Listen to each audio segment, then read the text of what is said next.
Yang ketiga, matlamat. Apa dia agak-agak matlamat ketamadunan Islam? Nak lahirkan apa? Nombor satu, nak suruh berjalan apa yang dikatakan the way of life. Apa dia way of life? Ad-din tu.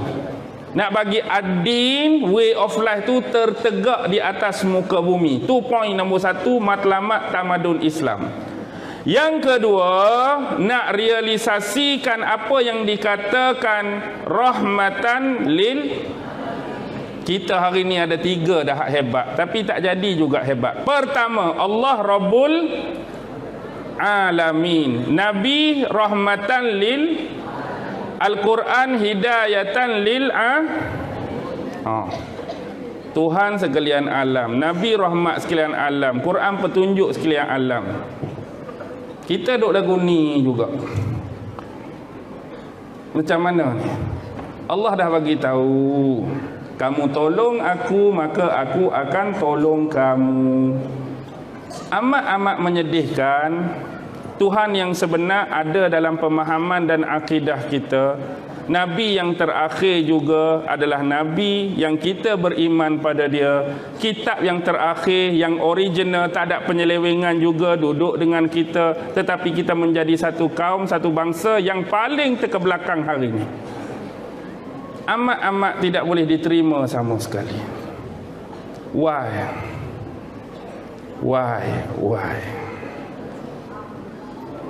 Apa dia? Faham tak maksudnya? Ada sesuatu kekurangan dan kelemahan yang kita tertinggal dan terabai. Yang ketiga, selain daripada kita nak jadikan dia gagasan the way of life dan rahmatan lil alamin, kita nak memperkemahkan lagi hubungan antara manusia dengan Allah tu sendiri. Sebab tamadun yang tanpa ada konteks ketuhanan, tamadun tu tak akan bertahan lama. Tamadun kena ada hubungan dengan konteks ketuhanan. Dalam konteks ketuhanan, kita ada hak kita sebagai hamba terhadap Allah, dan Allah juga ada hak dia sebagai Tuhan terhadap hamba. Dua-dua kena sejalan. Tu yang ketiga. Yang keempat, selain daripada hablum minallah, kita juga ada hablum minan nas, hubungan sesama manusia. Dan Islam mengajar tentang kebaikan, tentang keamanan, tentang peaceful. Islam sama sekali menolak unsur-unsur apa dia? Keganasan, radikal, teroris, diskriminasi, memanipulasi kudrat manusia, membunuh dan menzalimi etnik dan bangsa lain. Islam tak suka dan Islam tak sarankan pun untuk kita buat benda-benda tu. Dan yang terakhir, hubungan kita dengan alam sekitar. Islam dia jaga semua, termasuk adab dengan Allah sampailah adab dengan alam sekitar, adab dengan haiwan Rasulullah ajak, adab dengan pokok-pokok dan tumbuhan Rasulullah ajak, adab dengan alam sekitar Rasulullah ajak. Islam tak pernah mengecualikan dan mengabaikan pun konteks adab, etika dan akhlak dia dalam semua tempat dan keadaan. Tu matlamat dan tujuan. Apa dia ciri-ciri khusus? Ciri-ciri khusus tamadun Islam ada 5. Nombor 1, Rabbaniyah. Apa dia Rabbaniyah? Rabbani, bukan kumpulan Rabbani. Rabbaniyah bermaksud berunsurkan ketuhanan. Otomatik tamadun tu teras dia apa? Kepercayaan kepada Tuhan. Satu. Yang kedua, bila percaya pada Tuhan, dia akan terkait dengan apa? Sumber dia mesti berpaksikan kepada sumber wahyu di samping sumber akli. Bila kita percaya pada Allah, peraturan yang kita nak guna juga mesti datang daripada konteks yang sama. Apa dia konteks wahyu Allah, Al-Quran, firman Allah, kalam Allah, itulah yang kita nak guna, nak terap dalam sistem ketamadunan dan peradaban Islam. Nombor 1, sifat dia Rabbani. Yang kedua, universal. Apa maksud universal? Global. Maksudnya, ketamadunan dan peradaban ini bukan eksklusif milik bangsa dan kaum tertentu. Dia adalah milik semua selama mana dia bergelar seorang Muslim. Tamadun bukan eksklusif untuk bangsa Arab.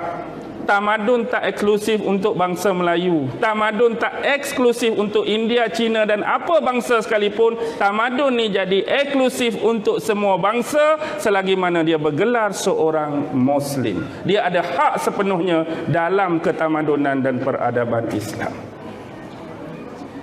Yang ketiga, dia bersifat syumul. Apa dia syumul? Sempurna, komprehensif. Maksudnya daripada kepercayaan, daripada akidah.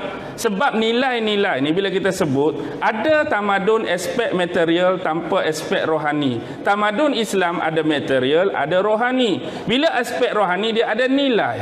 Ada nilai kepercayaan, ada nilai pendidikan, ada nilai alam sekitar, ada nilai kekeluargaan, ada nilai kepimpinan dan nilai-nilai yang lain. Ini kita nak tekan. Yang ketiga, syumul, sempurna, komprehensif. Yang keempat, tetap dan anjal. Kenapa tetap dan anjal?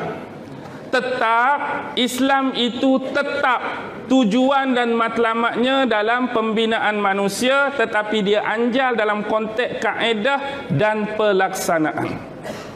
Tujuan tetap sama. Agama ni nak menjadikan manusia jadi baik, jadi soleh. Tetapi cara nak menjadikan manusia baik dan soleh terbuka. Apa dia maksud anjal?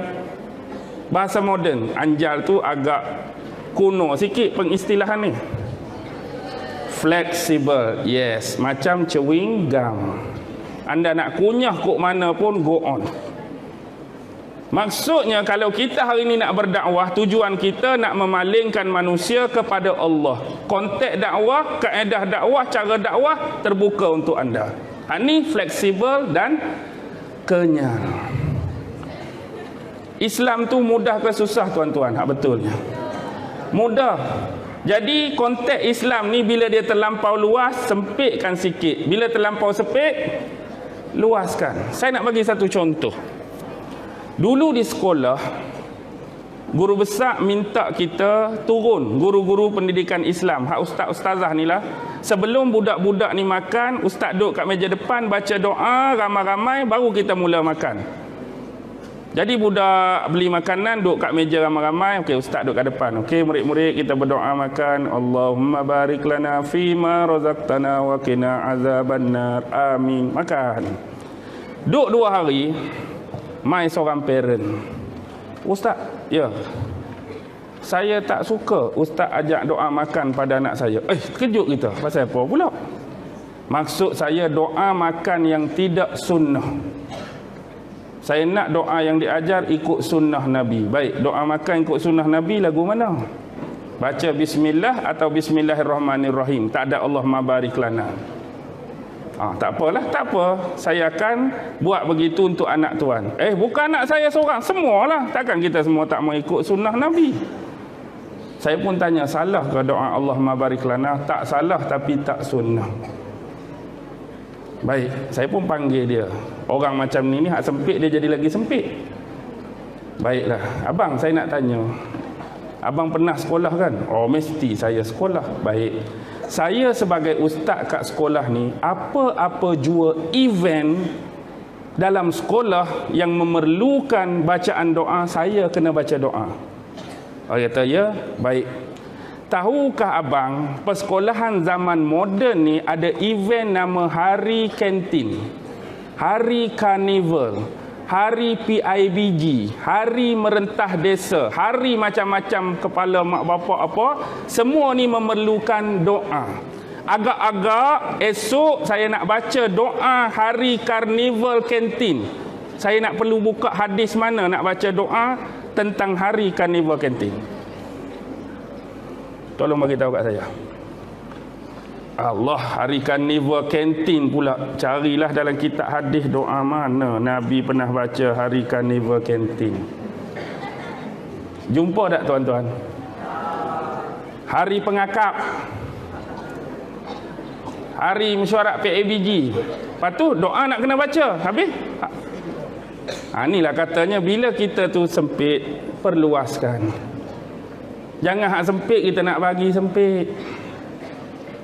Kita hidup ni zaman yang berbeza. Doa kena doa. Salah ke doa bahasa lain? Salah ke doa menggunakan bahasa-bahasa yang baik, yang tidak ada percanggahan atau unsur-unsur syirik, khurafat, tahyul dalam doa tu? Alah, payah. Okey. Tu ialah apa dia kita sebut tadi, ciri-ciri khas.